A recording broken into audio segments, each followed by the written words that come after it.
Hezbollah തലവൻ ഹസൻ നസ്രുള്ളയെ വധിച്ച ശേഷവും ലബനനിലെ വ്യോമാക്രമണത്തിന്റെ തീവ്രത കുറയ്ക്കാതെ ഇസ്രായേൽ.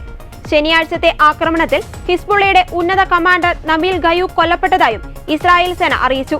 ഇന്നലെയും ഹിസ്ബുള്ള കേന്ദ്രങ്ങളിൽ ഇസ്രായേൽ വ്യോമാക്രമണം ഉണ്ടായി. യുദ്ധവിമാനങ്ങളുടെ ബോംബാക്രമണത്തിലാണ് ഹിസ്ബുള്ളയുടെ കേന്ദ്ര സമിതി അംഗമായിരുന്ന നബീൽ ഗയൂബ് കൊല്ലപ്പെട്ടത്. ഇയാൾ ഇസ്രായേലിനെതിരായ ഭീകരപ്രവർത്തനങ്ങളിൽ സജീവമായിരുന്നു.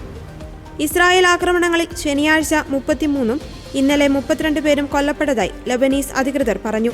ശനിയാഴ്ച ഹസൻ നസ്രള്ളയ്ക്കൊപ്പം 20 മുതിർന്ന ഹിസ്ബുള്ളയുടെ കമാൻഡർമാരും കൊല്ലപ്പെട്ടതായി ഇസ്രായേൽ സേന സ്ഥിരീകരിച്ചു. ഹിസ്ബുള്ളകൾ ഇന്നലെയും വടക്കൻ ഇസ്രായേലിലേക്ക് റോക്കറ്റുകൾ തൊടുത്തിരുന്നു.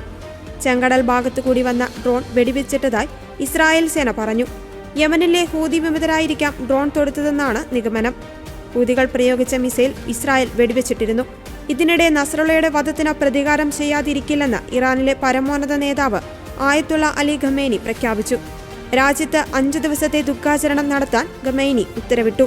നസ്രള്ളയുടെ മരണം ചരിത്രപരമായ വഴിത്തിരിവാണെന്ന് ഇസ്രായേൽ പ്രധാനമന്ത്രി ബെഞ്ചമിൻ നെതന്യാഹു പറഞ്ഞു. നസ്രുള്ളയെ വധിച്ചതിലൂടെ ഇസ്രായേൽ കണക്ക് തീർത്തെന്നും അദ്ദേഹം കൂട്ടിച്ചേർത്തു. നസ്രുള്ളയെ കൊന്നതിലൂടെ അയാളുടെ ഇരകൾക്ക് നീതി ലഭിച്ചുവെന്ന് US പ്രസിഡന്റ് ജോ ബൈഡൻ പറഞ്ഞു. അതേസമയം സംഘർഷം ലഘൂകരിക്കാനായിരിക്കും അമേരിക്ക ശ്രമിക്കുകയെന്നും ഇത് വെടിനിർത്തലിന്റെ സമയമാണെന്നും ബൈഡൻ കൂട്ടിച്ചേർത്തു. നയതന്ത്ര തലത്തിൽ വെടിനിർത്തൽ ശ്രമങ്ങൾ ഇപ്പോഴും നടക്കുന്നുണ്ടെന്ന് ലബനനിലെ വാർത്താവിതരണ മന്ത്രി സിയാദ് മക്കാരി ക്യാബിനറ്റ് യോഗത്തിൽ അറിയിച്ചു. ഇസ്രായേൽ ആക്രമണം മൂലം 2 ലക്ഷം പേർ അഭയാർത്ഥികളായിട്ടുണ്ട്. ബെയ്റൂട്ടിലെ തെരുവുകളിലാണ് പലരും കഴിച്ചുകൂട്ടുന്നത്. ലബനനിൽ നിന്ന് 50,000 പേർ സിറിയയിലേക്ക് പലായനം ചെയ്തതായി UN അറിയിച്ചു.